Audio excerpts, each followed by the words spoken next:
जय श्री कृष्ण। विश्व गीता प्रतिष्ठानम द्वारा संचालिते अस्मिन् गीता संस्कृत शिक्षा वर्गे भवतां सर्वेषां हार्दिकं वंदनम्। वयं जानीमः यद्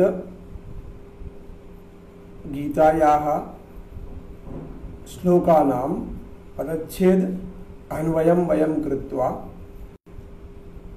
तेषां श्लोकानां सामान्यं व्याकरणं सामान्यं भावार्थं च अवगन्तुम् एतस्मिन् वर्गे स्मः। हम लोग इस गीता संस्कृत शिक्षा वर्ग में गीता के सामान्य उच्चारण, श्लोकों का पदच्छेद, अन्वय, उसका सामान्य व्याकरण और उसका सामान्य भावार्थ समझने के लिए ये हमारा क्रम चल रहा है। इसमें आप सबका स्वागत है। हम गीता जी के पहला अध्याय पूरा कर चुके हैं। दूसरे अध्याय के 40 श्लोक तक का हमारा अध्ययन हो चुका है। इसके आगे का हम देखते हैं, क्रमशः आगे बढ़ते हैं। ओम श्री परमात्मने नमः। श्रीमद्भगवद्गीता द्वितीयोऽध्यायः। श्री सांख्ययोगः। 40तमः श्लोकः। नेहाभिक्रमनाशोऽस्ति प्रत्यवायो न विद्यते स्वल्पमप्यस्य धर्मस्य त्रायतो महतो भयात्। एतस्य श्लोकस्य वयं पदच्छेदं कृतवन्तः। पुनः एक बार हम पश्यामः। नेहाभिक्रमनाशोऽस्ति। न इह गुणसंधि नेह। हा आ और आ अकासवर्णे दीर्घा दीर्घ संधि। नेहाभिक्रम नाशः। नाशः अस्ति, नाशोस्ति अवग्रह पूर्व रूप संधि। अलग कर दिया इनको। प्रत्यवायो न विद्यते। प्रत्यवायः न विद्यते। स्वल्पम अपि अस्य धर्मस्य त्रायते महतः भयात्। अब अन्वयं पश्यामः। यह अभिक्रम नाशः न अस्ति। इसमें अर्थात जो सांख्य योग करके अब हम जो बात करने वाले हैं कर्मयोग की, उसमें अभिक्रम का नाश नहीं है। अभिक्रम माने कर्मयोग के आरंभ में बीज का नाश नहीं है। अर्थात कोई भी बात यदि हमने मन में सोच भी ली है कि हम ऐसा करेंगे, तो वह बीज जो हमारे हृदय में डाल दिया है, उस बीज का नाश नहीं होगा। भले ही हम ये सोचते जाएं कि हम कुछ नहीं कर पाए, लेकिन वो जब तक हृदय में हमारे में बीज पड़ा हुआ है, वह कभी ना कभी लेगा और फल देगा। इसलिए कुछ लोग जो आरंभ ही नहीं करते उस भय से कि पता नहीं क्या होगा, कैसे कर पाएंगे, उनके लिए ये बहुत सकारात्मक चिंतन है कि सकारात्मक चिंतन का, अच्छे कार्य का बीज अपने हृदय में अवश्य ही धारण करें। क्योंकि तस्य प्रत्यवायः न विद्यते। उसका कभी भी उल्टा दोष नहीं होता, उल्टा फल नहीं मिलता उसका कभी। अस्य धर्मस्य स्वल्पम अपि। इस धर्म का माने जो कर्मयोग है, जो अच्छे कर्म करने का जो संकल्प का जो हमारे हृदय में बीज धारण कर लिया है, उसका थोड़ा सा भी जब तक बकाया है हमारे हृदय में, तो सह महतः भयात त्रायते। त्रायते यस्मात् त्रायते तत्र पंचमी, जिससे रक्षा की जाती है उसमें पंचमी होती है। और भीत्रार्थे भय हेतु नाम पंचमी, भी धातु के लिए भी पंचमी का प्रयोग करते हैं जिससे भय होता है, लेकिन यह त्रायते के अर्थ में दिया हुआ है कि त्रायते भीत्रार्थे भय हेतु, इसलिए पंचमी इसमें है भीत्रार्थे। तो महता भयात त्रायते, बहुत बड़े भय से वो रक्षा करता है।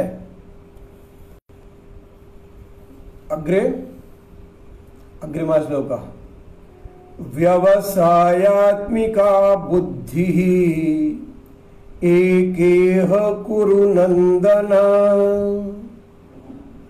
बहुशाखायनन्ताश्च बुद्धयो व्यवसायिनाम्। पदच्छेदं पश्यामः। व्यवसायात्मिका बुद्धि, एका इह बुद्धि, बुद्धि रेके में से निकाला, बुद्धि ही एका इह। कुरुनंदन संबोधन स्वरूपम अस्ति, कुरुनंदन बहुशाखाः बहुवचनम ही अनंताश्च अनंताः च बुद्धयो अव्यवसायिनाम, बुद्धयो बुद्धयः अव्यवसायिनाम, अव्यवसायियों की। अब ये व्यवसायी क्या है और अव्यवसायी क्या है, जो हम समझते हैं सामान्य जीवन में, वह इसका अर्थ अलग प्रकार का है। व्यवसायात्मिका अर्थात निश्चयात्मिका, निश्चिता बुद्धि। निश्चित माने एकम ध्येयम लक्ष्यीकृत्य तत्र एव कार्यकरणम व्यवसायात्मिका बुद्धि। एक ही संकल्प को, एक ही कार्य को, और एक कार्य वही है जो कि ईश्वर की प्राप्ति में है, इसको हम कर्मयोग कहते हैं। उससे क्योंकि कर्मण्यवाधिकारस्ते वाली बात जो आती है, तो उस एक ही प्रकार की बुद्धि करो। हे कुरुनंदन, अन्वय है हे कुरुनंदन, हे अर्जुन, अत्र इह, यह माने अत्र, यहाँ, इसमें, इसमें किसमें, कर्मयोग में। अस्मिन् कर्मयोगे व्यवसायात्मिका बुद्धि एका एव भवति। बुद्धि है, यहाँ बुद्धि का अर्थ दिया हुआ है, बुद्धि स्त्रीलिंग का, इसलिए एका हुआ। एका एव भवति, एक ही होती है व्यवसायात्मिका बुद्धि। अव्यवसायिनाम बुद्धयः ही बहुशाखाः च अनंताः। क्योंकि मनुष्य जीवन का एक ही उद्देश्य है, ईश्वर प्राप्ति। और जो अव्यवसायी हैं उनकी बुद्धियां बहुत सी होती हैं, बहुत सी। अव्यवसायी माने उनका जो सकाम मनुष्य जो है, जो विवेकहीन है, ऐसा कहा है इसमें कि विवेकहीन सकाम मनुष्यों की, विवेकहीन जो मनुष्य हैं उनकी बुद्धियां तो बहु शाखाओं वाली होती हैं, बहुत प्रकार की होती हैं और अनंत होती हैं। उनका कोई अंत नहीं है, कोई पार नहीं है उनका। तो इस प्रकार से हमें बुद्धि कहाँ लगाना है, कहाँ नहीं लगाना, क्योंकि पहले हम सोचते हैं कि एक किसी कार्य को हम कर लें, लेकिन उस एक कार्य को करने के लिए उसके भिन्न भिन्न उद्योग करना पड़ते हैं, और उन भिन्न भिन्न उद्योगों को करने के पश्चात में और उनकी जो शाखाएं हैं वो भी करना पड़ती है, फिर उनकी उपशाखाएं हैं, फिर उनके पत्ते हैं, वो सब काम करना पड़ते हैं। और वहाँ ऐसे उलझ जाते हैं कि जो मूल हमारा चिंतन था, जो निश्चयात्मिका बुद्धि थी, उससे भटक जाते हैं। अतः कुरुनंदन, व्यवसायात्मिका बुद्धि बनाओ, तुम्हारी बुद्धि को निश्चयात्मिका करो, क्योंकि अव्यवसायी नाम बुद्धियां तो बहुत सारी अनंत होती हैं, उनका कोई पार नहीं हो सकता। अग्रिमः श्लोका यामिमां पुष्पितां वाचं प्रवदन्त्यविपश्चितः वेदवादरताः पार्थ नान्यदस्ति। यामिमां का पदच्छेद किया तो होगा याम इमाम पुष्पितां वाचम, पुष्पितां वाचम प्रवदन्ति अविपश्चितः, अविपश्चितः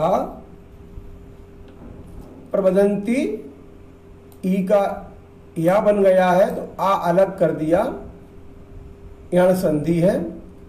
वेद वादरताः पार्थ नान्यदस्तीति, ना अन्यत अस्ति इति वादिनः, ऐसा इसका पदच्छेद हुआ। जानते हैं ये सब द्वितीय विभक्ति है। प्रवदन्ति क्रियापदम, अविपश्चितः ये कर्तृपदम, वेदवादरता कर्तृपदम, पार्थ संबोधन, न अन्यत अस्ति क्रियापदम, अस्धातु इति वादिनः। वादिनः में मूल शब्द है वादिन, वादिन का बनता है वादी, वादिनौ, वादिनः। अब ये कुछ 3 श्लोक हैं, हमें इसके पहले पदच्छेद करेंगे, इसके पश्चात अन्वय करेंगे, क्योंकि आपस में इनका भावार्थ मिला हुआ है। द्वितीय श्लोका कामात्मनः स्वर्गपरा जन्म कर्म फलप्रदां क्रिया विशेष बहुलां भोगैश्वर्य गतिं प्रति। इसका पदच्छेद किया कामात्मानः स्वर्गपराः, विसर्ग का लोप हो गया था, बहुवचन में है स्वर्गपराः। जन्म कर्म फल प्रदाम, वैसा का वैसा, क्रिया विशेष बहुलाम, भोग ऐश्वर्य गतिम प्रति। बस कामात्मानः को समझ लेंगे। कामात्मानः स्वर्गपराः स्वर्गम एव परम वस्तु येषाम ते स्वर्गपराः। षष्ठी विभक्ति है। प्रदाम जन्म कर्म फल प्रदाम।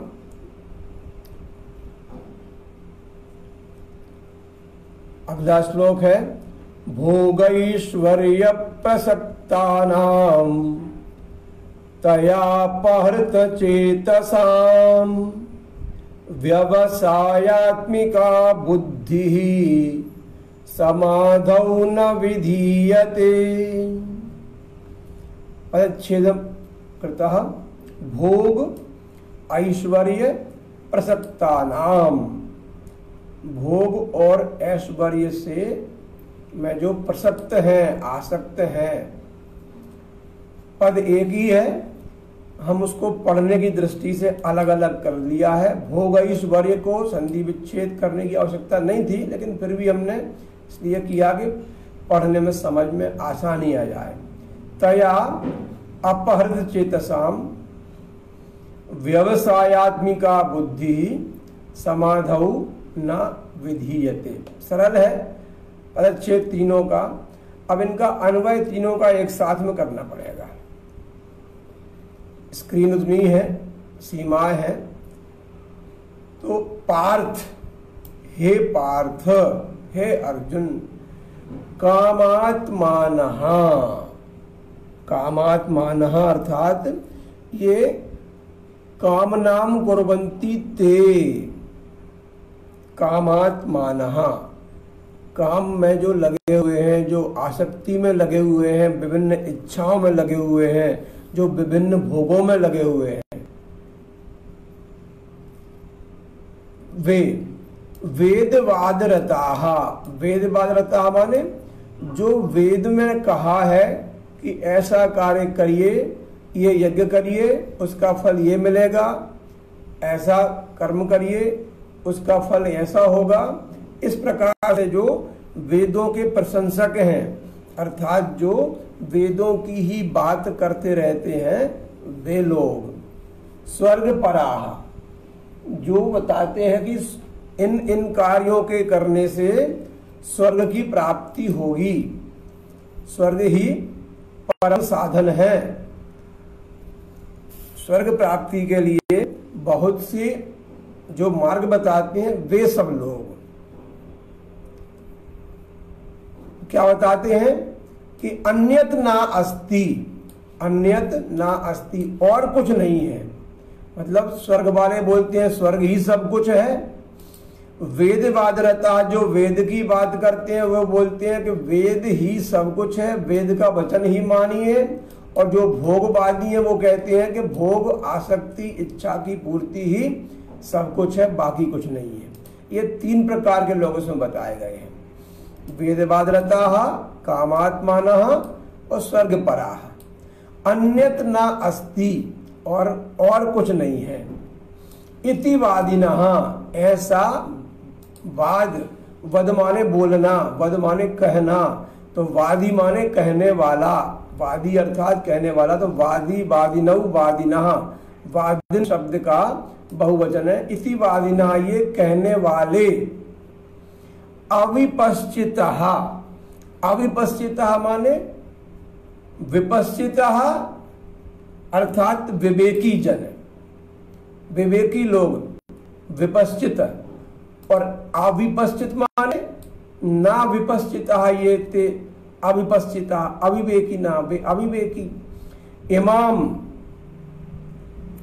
इदम शब्दस्य स्त्रीलिंगस्य द्वितीया विभक्ति ही एक वचनम। इमाम माने इसको, याम जिसको, ऐसी जिसको, पुष्पिताम वाचम प्रवदंती, किम प्रवदंती, वाचम प्रविदंती, वाचम माने वाणी को बोलते हैं, द्वितीय विभक्ति वाचम में। वाचम कीदृशीम वाचम, पुष्पिताम वाचम, पुष्पित वाचको, पुष्पित वातको। पुष्पित माने पुष्पम, वयम जाने पुष्पम माने पुष्प, खिला हुआ फूल, अंदर कुछ भी हो उसके, दिखता रहे खुला हुआ ऊपर से, तो ऐसी फूली हुई सी, ऐसी दिखाऊ, ऐसी शोभा युक्त, जो दिखाऊ शोभा से युक्त है, उसको बोलते हैं पुष्पिता। ऐसी पुष्पिता वाणी को कहते हैं। कौन कहते हैं? अविवेकी लोग कहते हैं। कौन से अविवेकी लोग हैं? जो कामात्मान हैं, जो वेदवादरता हैं, जो स्वर्ग पराह हैं। वो कहते हैं कि इनके अलावा बाकी और कुछ नहीं है।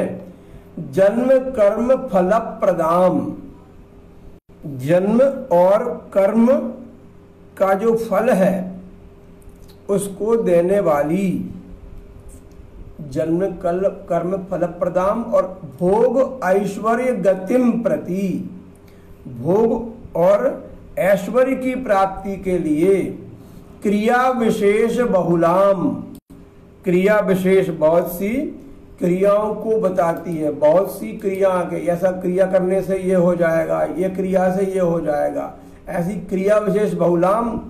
तया अपहृत चेतसाम, और तया, अब तेषाम नहीं है यहाँ पे, तया, कया तया, पुष्पितया वाचया,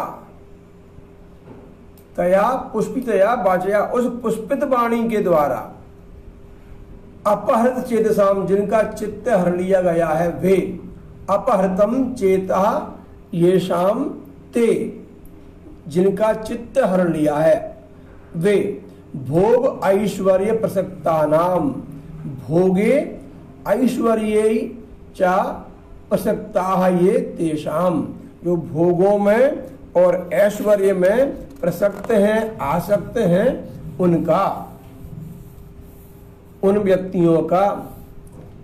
समाधौ, समाधौ अर्थात समाधि शब्दस्य सप्तमी एक वचनम, समाधौ गुरु का गुरौ, साधु का साधौ, समाधि का समाधौ।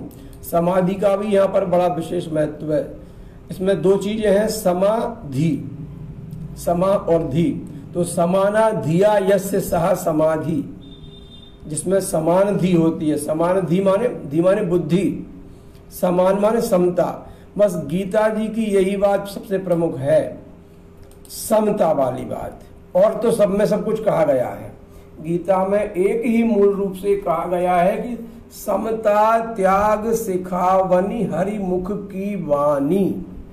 समता को सिखाती है। बाकी सब में भेदभाव है, सब में अव्यवसायत्मिका बुद्धि है, किंतु गीता में केवल ऐसा ही कहा गया है कि समदृष्टि लाइए आप उसमें। शुनि चैव स्वपाके च पंडिता समदर्शिना, मतलब जो कुत्ते में, जो ब्राह्मण में, जो चांडाल में और हाथी में, इन सब में जिसकी दृष्टि समान है वही पंडित है। तो जो आत्मा उनमें है व्याप्त वही मुझ में भी है। तो वो सब परमात्मा के स्वरूप है, मैं भी परमात्मा का स्वरूप हूं। यह बुद्धि जिसमें आ गई वही व्यवसायत्मिका बुद्धि है, निश्चयात्मिका। और वो निश्चयात्मिका बुद्धि समता के बिना नहीं आ सकती है। बिना समता के आना बहुत ही कठिन है।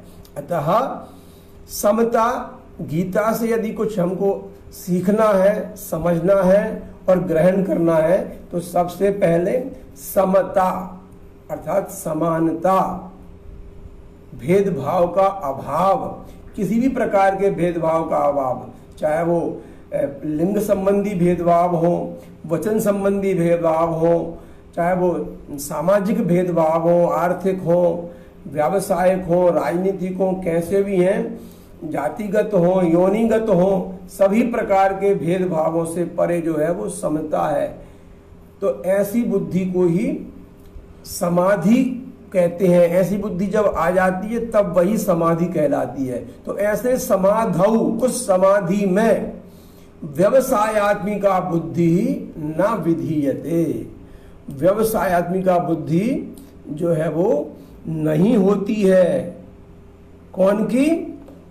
इस प्रकार के लोगों की जो ऊपर बताए, कामात्माना, वेदवादरता, स्वर्ग पराहा, अविपश्चिता जनाहा, जो ऐसी जो पुष्पित वाणी को बोलते हैं, जो जन्म कर्मों के फलों को देने वाली है, भोग ऐश्वर्यों की गति को देने वाली है, जो अनावश्यक बहुत सारी क्रियाओं को करने वाली है, जिन्होंने चित्तों को हर लिया है, जो तो ऐसे प्रकार के जो लोग हैं ऐसी बात करते हैं, उनकी बुद्धि कैसी है? अव्यवसायत्मिका, ऊपर पढ़ चुके ऊपर के श्लोक में। और व्यवसायत्मिका बुद्धि जो है वो निश्चिता बुद्धि है, ऐसे लोगों को नहीं मिलती। जो लोग कर्म योग का आश्रय लेकर चलते हैं उन्हीं को ये बुद्धि प्राप्त होती है। अग्रिम श्लोक है, एक एक श्लोक बहुत ही महत्वपूर्ण है। त्रैगुण्य विषया वेदा निस्त्रैगुण्यो भवार्जुन निर्द्वन्द्वो नित्य सत्वस्थो निर्योगक्षेम आत्मवान्। त्रैगुण्य विषयाः वेदाः, वेदाः कीदृशाः? त्रैगुण्य विषयाः। निस्त्रैगुण्यों का किया हमने, निस्त्रैगुण्यः विसर्ग हो गया इसका ओ के स्थान पर। भवार्जुन, भव प्लस अर्जुन, भवार्जुन हो गया। अकह सवर्णे दीर्घ संधि है। निर्द्वंद्वों का निर्द्वंद्वः विसर्ग का उत्त हो गया था, जो ओ कहलाया बाद में, तो निर्द्वंद्वः वापस लाए उसको हम।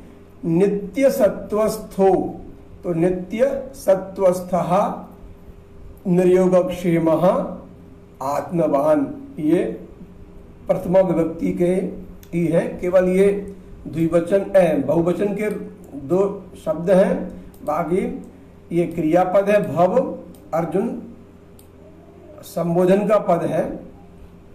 तो हे अर्जुन, अन्वयम पश्यामा, हे अर्जुन त्वम भव, अर्जुन भव, अर्जुन तुम हो जाओ। क्या हो जाओ? आत्मवान भव।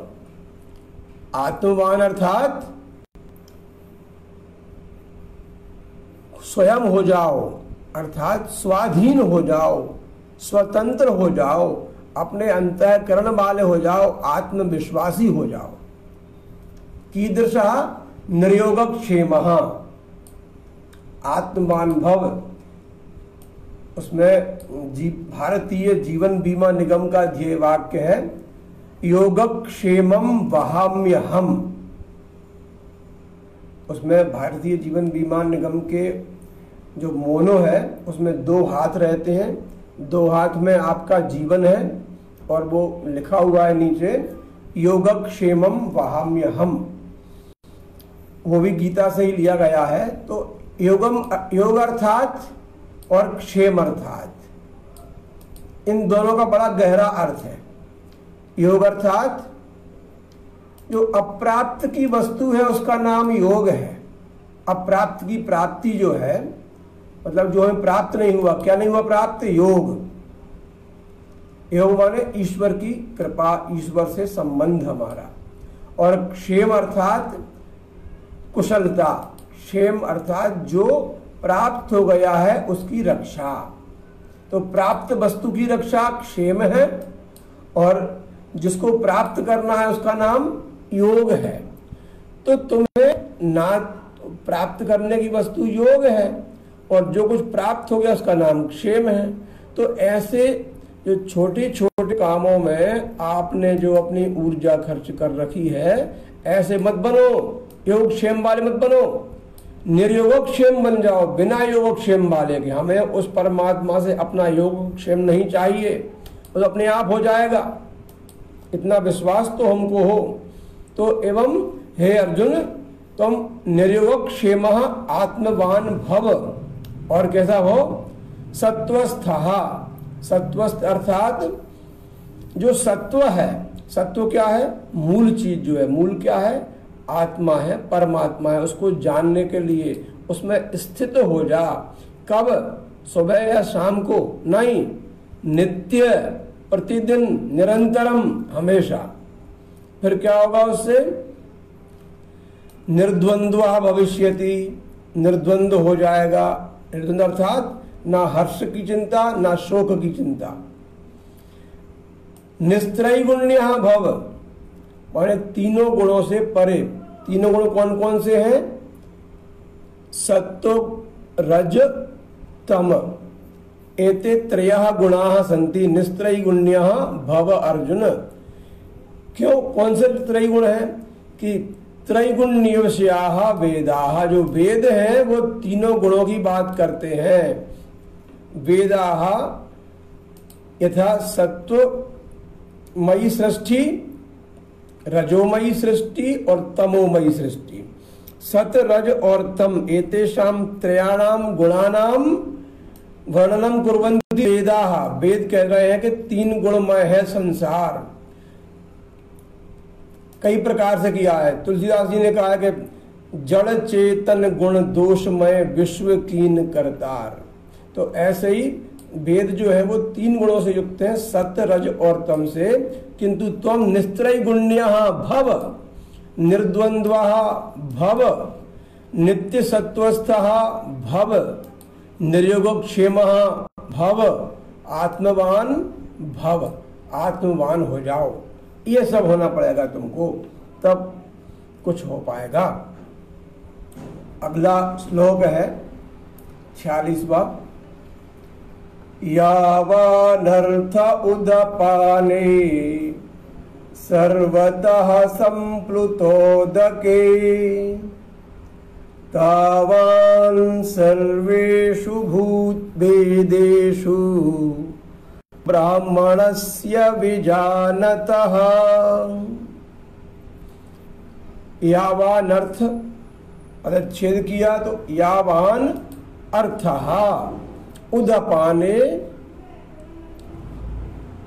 यावान अर्था में ये वर्ण संयोग था, वर्ण हमने विश्लेषण कर दिया इसका। उदपाने सर्वतः संप्लुत उदके, संप्लुतोदके, यह संधि है यहाँ पर गुण संप्लुत और उदक शब्द की। तावान सर्वेषु वेदेषु ब्राह्मणस्य विजानतः, यह इसका परिच्छेद हुआ। अब इसका हमने भावार्थ किया। संत लोग क्या होते हैं, सज्जन क्या होते हैं, अपरिग्रह किसको कहते हैं, इसका इसमें बहुत ही सुंदर उदाहरण दिया है। जो जैन धर्म है उसमें एक अपरिग्रह नाम है। अपरिग्रह सब में ही है, सनातन धर्म में तो है ही है पूरी तरह से, लेकिन उसमें एक विशेष तौर से अपरिग्रह। तो ग्रह माने ग्रहण करना, परिग्रह माने चारों तरफ है उसको ग्रहण करना। चारों तरफ जो भी है वो केवल विषय हैं, भोग हैं, वासनाएं हैं, हर्ष शोक हैं, सुख दुख है, वही सब कुछ है। किंतु अपरिग्रह अर्थात न परिग्रह, जो कुछ तुम्हारे चारों ओर फैला हुआ है वो नहीं लेना, उसको नहीं छूना, उससे दूर रहना। जितना आपके लिए आवश्यक है उसका ही आपको उपयोग करना है और किसी का नहीं करना। तो इसका बहुत बढ़िया इसमें वर्णन किया इस श्लोक में कि सर्वतः माने सब तरफ से, उभयतः माने दोनों तरफ से, परितः माने चारों ओर से, किंतु सर्वतः माने सब तरफ से, दाएं से, बाएं से, दक्षिणतः, पुरतः, वामतः, पृष्ठतः, उपरिष्टात्, अधस्तात् अपि, सब दसों दिशाओं से, सब तरफ से, संप्लुत उदके प्राप्ते सति, संप्लुत माने परिपूर्ण भरा हुआ, उदके माने, उदक माने होता है जल, जलम, उदके माने जल में खूब भरा हुआ तालाब हो जल से, प्राप्ते सति उसके प्राप्त होने पर भी। बहुत महत्वपूर्ण चीज है। बहुत सुंदर तालाब है, उसमें बहुत ही अच्छा पानी भरा हुआ है और आपको बहुत प्यास लगी हुई है, तो उसमें से उदपाने यावान अर्थः अस्ति, माने हमें जल लेने का जितना हमको आवश्यकता है, जितनी हमको मतलब है, जितना हमको स्वार्थ है, उससे हमारी अनुसार, इच्छा के अनुसार जितना हमको संतुष्टि मिल सकती है वो, मतलब जब जलाशय में बहुत अधिक जल भरा हुआ है तो हम करते क्या है कि कोई चीज मिल जाए तो हम उसको भर लेंगे, ये भी ले जाऊं मैं, ये भी ले जाऊं मैं, उठा उठा खजाना मिल जाए, कहीं आपको कोई भंडार मिल जाए तो उसमें से इतना भर लेंगे कि वो उठे ही ना भले ही आपसे, भले इसको उठाकर आप गिर पड़े, भले ही उससे आपका बहुत नुकसान हो जाए। तो भरे हुए जलाशय से भी उतना ही लेना है हमको और छोटे जलाशय से भी उतना ही लेना है हमको, कितना, जितना हमको आवश्यक है। विजानतः ब्राह्मणस्य, ऐसा जो ब्रह्म को जानते हैं, सर्वेषु वेदेषु तावान एव अर्थः अस्ति, सब वेदों में उतना ही उनका प्रयोजन रह जाता है, उतना ही मतलब रह जाता है उन लोगों का। ब्राह्मण अर्थात ब्रह्म जानाति यह सह ब्राह्मणः, यहाँ जाति से अर्थ नहीं है, वर्ण से अर्थ नहीं है, यहाँ ब्रह्म को जो जानता है उससे अर्थ है कि जो ब्रह्म को जानते हैं। कैसे? विजानतः माने विशेष रूपेण जानन्ति ये ते ब्राह्मणा, तो जो विशेष रूप से उस ब्रह्म को जानते हैं, तत्व से जानते हैं, उसकी तत्व की प्राप्ति में, ब्रह्म की प्राप्ति में जितना आवश्यक है उतना ही ग्रहण करते हैं संसार से। बाकी दुनिया के भोग विलास हो, चाहे वो गाड़ी हो, बंगले हो, एसी हो, कुछ भी हो, उन सब में से हमें कोई प्रयोजन नहीं है। जितना हमको आवश्यक है उतना ही लेना है हमको। तो दुनिया में सब कुछ है लेकिन हमें उतना ही लेना है, क्योंकि हमें आवश्यकता उतनी है, हमारी आवश्यकताओं को सीमित करना है। अंतिम श्लोक है, अंतिम ना अग्रिम श्लोक है, बड़ा ही महत्वपूर्ण और बड़ा प्रसिद्ध श्लोक है। कर्मण्येवाधिकारस्ते मा फलेषु कदाचन मा कर्म फल हेतुर्भूः मा ते संगोस्त्व कर्मणि। अब ये जो लिखा हुआ है यहाँ पर, माते कर्म फल हेतुर्भूर माते संगोस्त्व कर्मणि, इसमें माँ पहले पड़ जाते हैं और ते संगोस्त्व कर्मणि, जो कि 7 वर्ण हो रहे हैं, 3 और 4 7, 9 पहले पड़ गए। तो ये भूहु के बाद में हमको यहाँ विराम लेना चाहिए। तो माँ कर्म फल हेतुर्भूहु माते संगोस्तु कर्मणि ऐसे पढ़ना पड़ेगा, तब सही बोल पाएंगे। नहीं तो 50 बार सुनने के बाद भी इस श्लोक को बहुत कम लोग शुद्ध बोल पाते हैं। इसलिए एक बार फिर अभ्यास करेंगे नीचे वाली पंक्ति का। माँ कर्म फल हेतुर्भूहु माँ कर्म फल हेतुर्भूहु माते संगोस्त्व कर्मणि माते संगोस्त्व कर्मणि। इस भू के बाद हमको विराम लेना पड़ेगा, तब आ पाएगा सही उसका छंद। इसका पदच्छेद किया, कर्मण्येवाधिकारस्ते कर्मणि एव अधिकारः ते। बहुत सरल है। कर्मण ऊपर मिल गया तो कठिन लग रहा है, यहां सरल हो गया है। कर्मणि एव अधिकारः ते, ई का और ये ए का मिला बना था, ये हमने कर दिया संधि विच्छेद, यण संधि थी, वा और आ दीर्घ संधि विसर्ग संधि अलग किया। माँ फलेषु कदाचन वैसा का वैसा लिखा। माँ कर्म फल हेतुर्भूहु, माँ अलग है ही, कर्म फल हेतु में आवश्यक नहीं था किंतु हाई फल लगाया है हमने, पढ़ने में समस्या ना रहे। हेतु भूहु, अब ये भूहु है, ये हेतु भू, ये रेफ बनी हुई है दोनों बार, रुत्व हुआ है विसर्ग का, हेतु के विसर्ग का रुत्व हुआ जो भा के ऊपर पहुंच गया है, और भू के रुत्व का भी रा बन के आधा ये माँ के ऊपर पहुंच गया है। तो हेतुर्भूहु और भू का विसर्ग का माँ था जो हमने इधर लगा दिया, तो वहां आवश्यकता नहीं है। माते संगः अस्तु, संगोस्तु का संगः अस्तु अकर्मणि, अकर्म में भी तुम्हारा संग ना हो। अन्वयम पश्यामः, ते अधिकारः कर्मणि एव अस्ति, ते माने तुम्हारा, तेरा।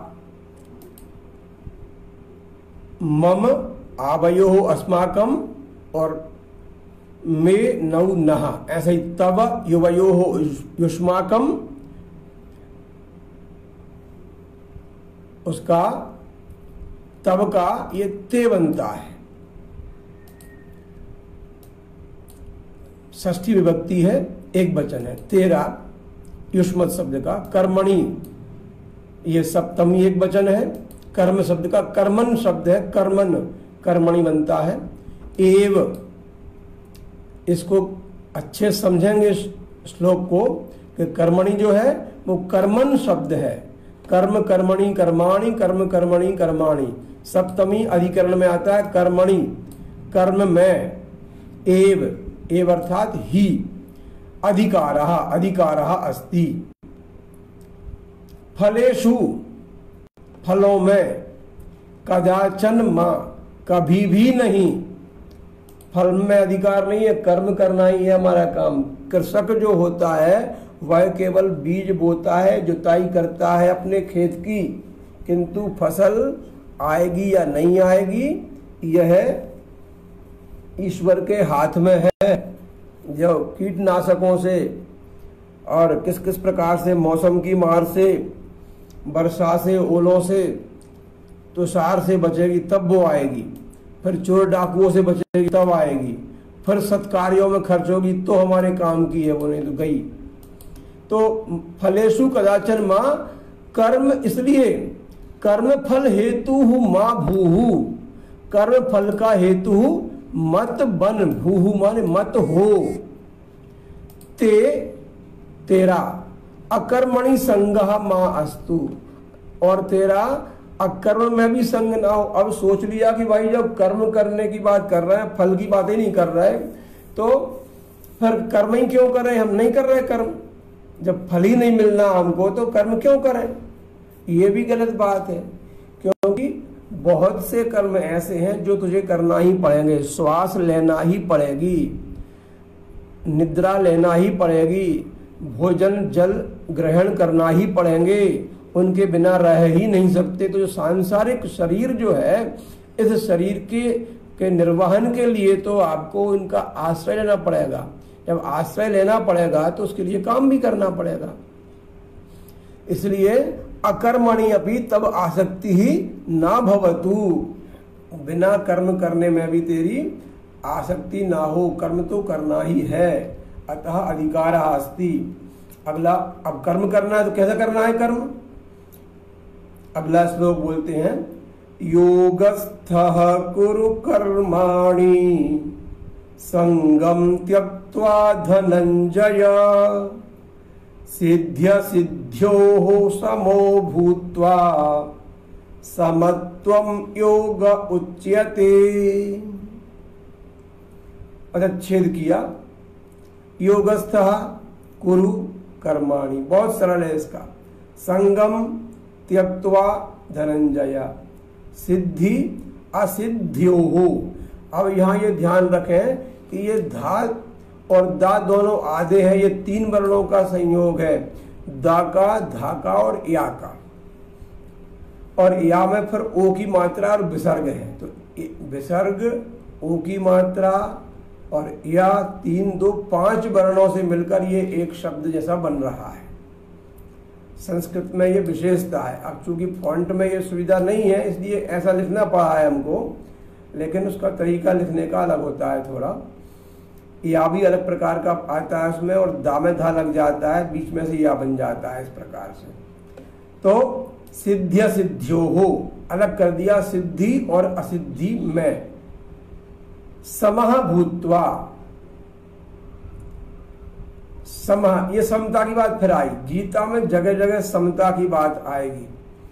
समः भूत्वा, भूत्वा में भू धातु त्वा प्रत्यय, और यहाँ ऊपर त्यज धातु है, त्वा प्रत्यय है।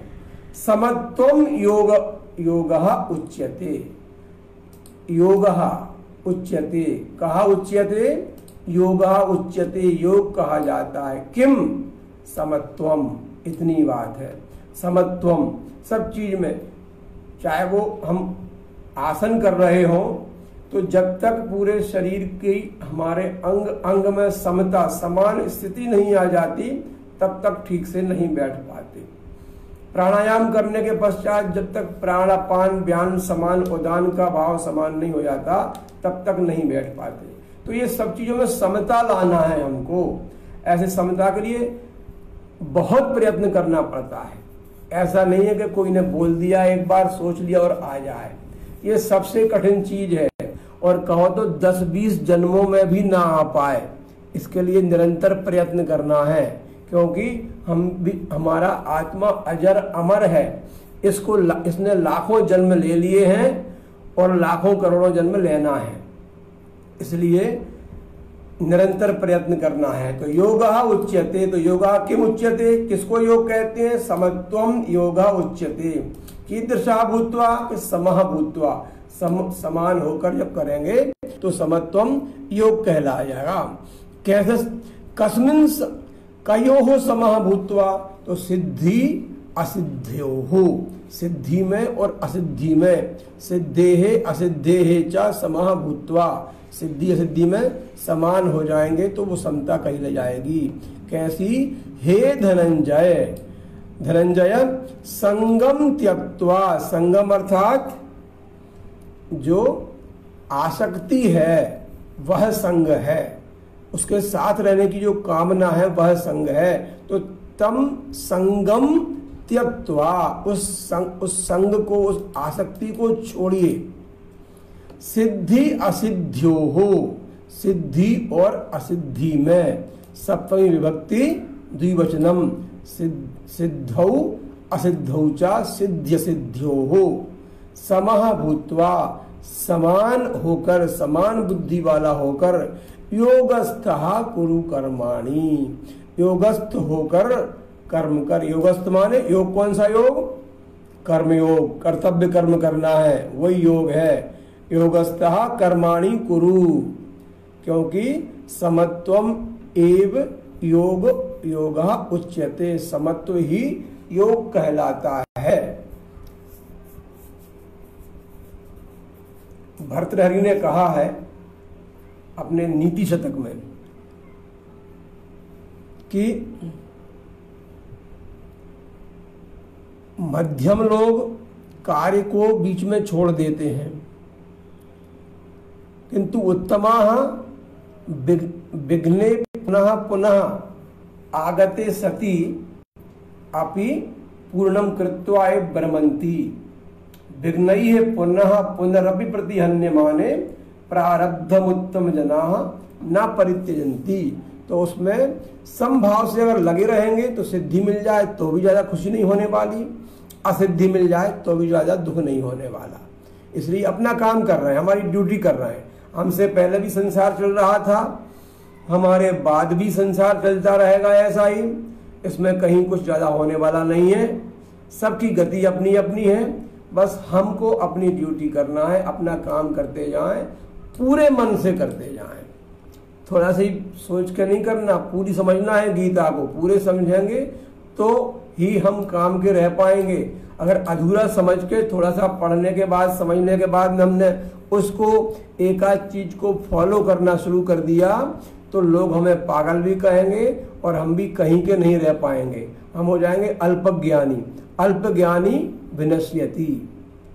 इसलिए पूर्ण ज्ञानी बनना है तो पूरी गीता को समझना है कि अभी आज यहाँ कह रहे हैं तो इसका विस्तार होगा आगे के अध्यायों में, इसके बारे में और चर्चा की जाएगी कि किस कौन से बात किस उद्देश्य को लेकर की गई है, उसमें सिद्धि कैसे मिले।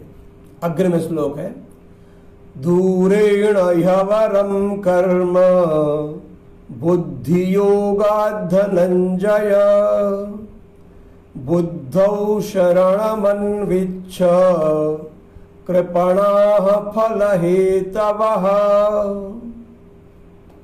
पदच्छेदम कृतवंता, दूरेण ह्यवरम का किया हमने ही अवरम,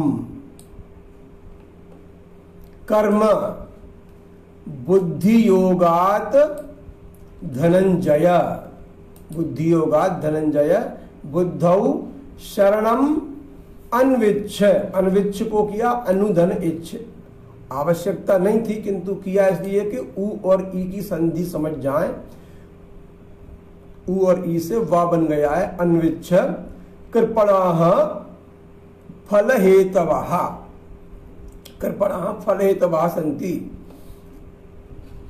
दूरेण तृतीय विभक्ति एक वचनम, अवरम एक वचनम प्रथम विभक्ति, कर्म कर्मन शब्द, बुद्धि योगात् बुद्धि योग पंचमी, धनंजय संबोधनस्य रूपम, बुद्धौ सप्तमी विभक्ति एक वचनम बुद्धि शब्द, शरणम अनुविच्छ द्वितीय विभक्ति, अनुविच्छ ये क्रियापद है, इसमें ये कृपणाः फलहेतवाः, कृपणाः कृपण शब्द, फलहेतवः फल हेतु, हेतु हेतवः बहुवचन हो गया ये।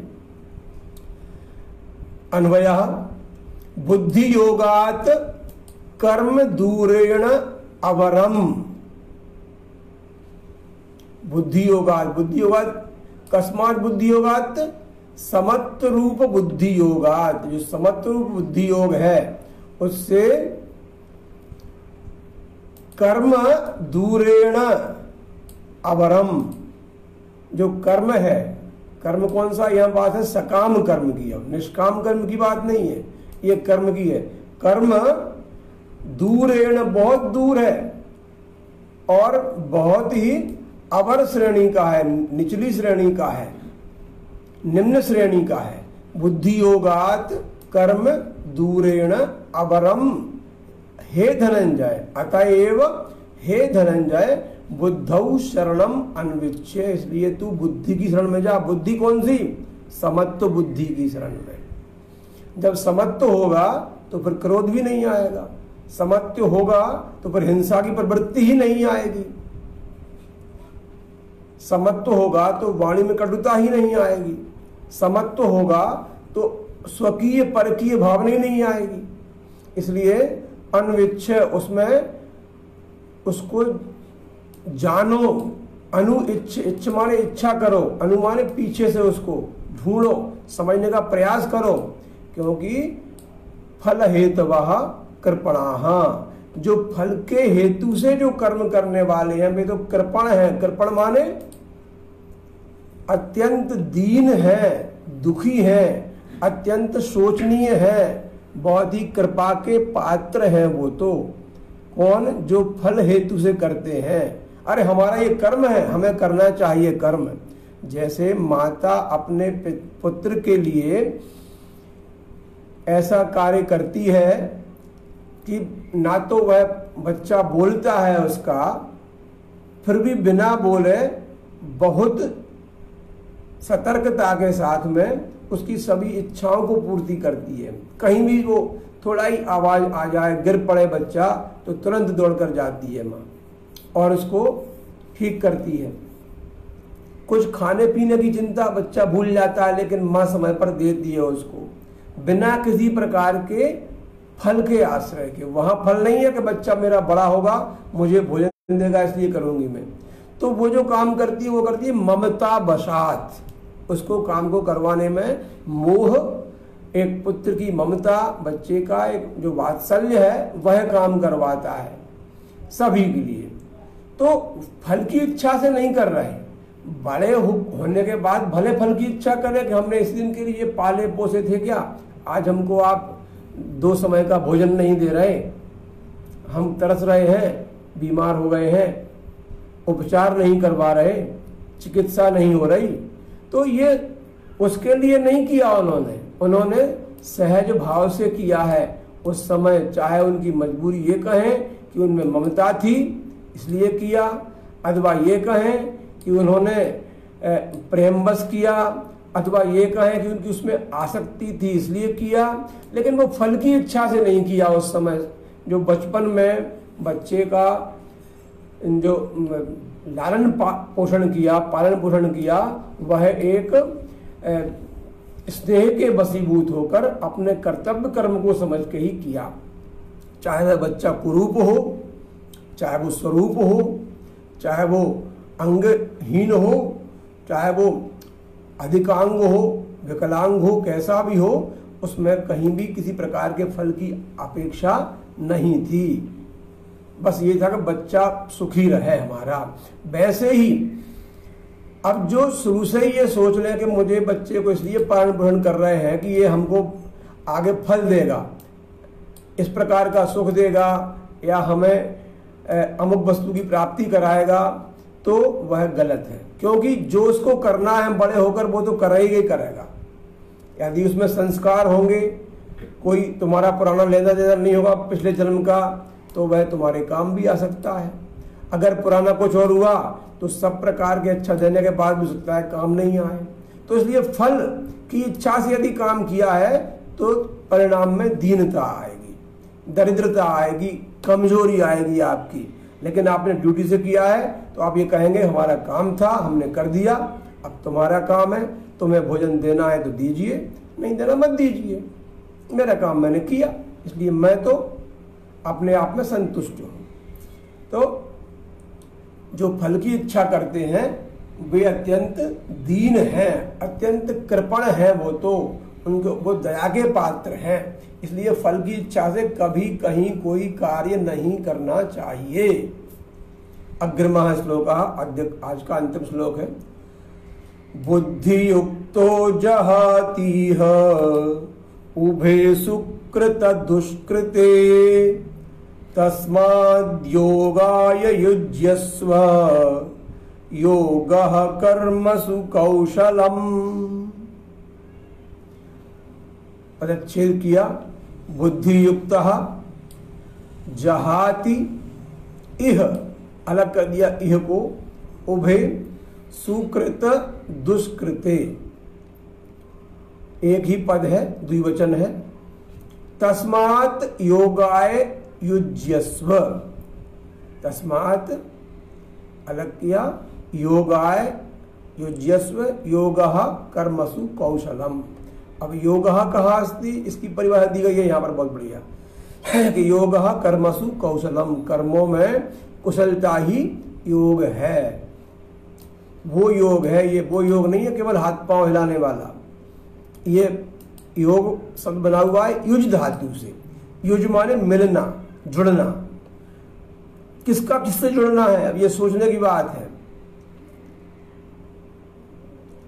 आत्मा परमात्मा से जुड़ना है, शरीर का आत्मा से जुड़ना है, इंद्रियां शरीर के पास में रहे, मतलब ऐसी चीज खाए पिए, रसना भी हमारी, स्वादेंद्रिय भी, जो शरीर के लिए लाभकारी हो, तो वो युक्त है इंद्रिय।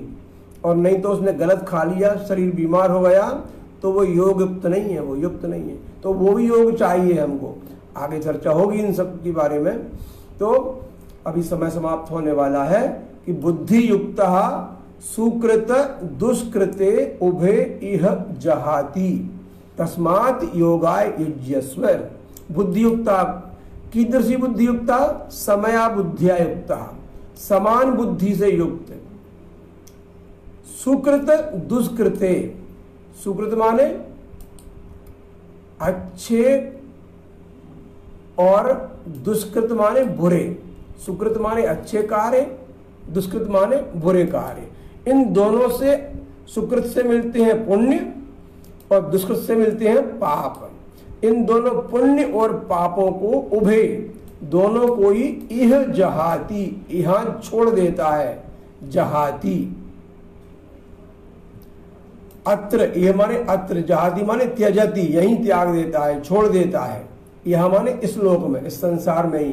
तस्मात् योगाय युज्यस्व, इसलिए तू योग में लग जा, क्योंकि समबुद्धि वाला हो जाएगा, सब छूट जाएगा तेरा यहाँ से। और जब सब छूट गया तो फिर कहीं कोई समस्या नहीं है, किसी में लिंप नहीं है। फिर तो पद्म पत्र मिवाम्भसा, कमल के पत्ते पर पानी की बूंद जैसे हम रह जाएंगे फिर तो। इसलिए योगः कर्मसु कौशलम, योग जो है वो कर्मों में कुशलता का ही नाम है। और कर्मों के बंधन से छूट जाना ही योग है। और कर्मों के बंधन से छूटने बिना मोक्ष की प्राप्ति असंभव है। इसलिए नित्यम योगक्षेमम की चिंता को छोड़कर अपने समता बुद्धि को आश्रय लेकर कर्म कर। योगः कर्मसु कौशलम। आज का समय समाप्त होने को है। हम अंत में प्रतिदिन की भांति जो 18वें अध्याय का अंतिम श्लोक है उसको पढ़ेंगे और उसके साथ ही आज का विराम देंगे। कल 10 बजे पुनः उपस्थित होंगे। सभी लोगों को सूचित करें, समय पर आएं और अधिकतम लोग इसका लाभ लें, क्योंकि ऐसा अवसर केवल कोरोना के कारण ही संभव हुआ है, आगे मुश्किल है। यत्र योगेश्वरः कृष्णो यत्र पार्थो धनुर्धरः तत्र श्रीर्विजयो भूतिर्ध्रुवा नीतिर्मतिर्मम। ओम शांति शांति शांति। हरि ओम तत्सत। जय श्री कृष्ण।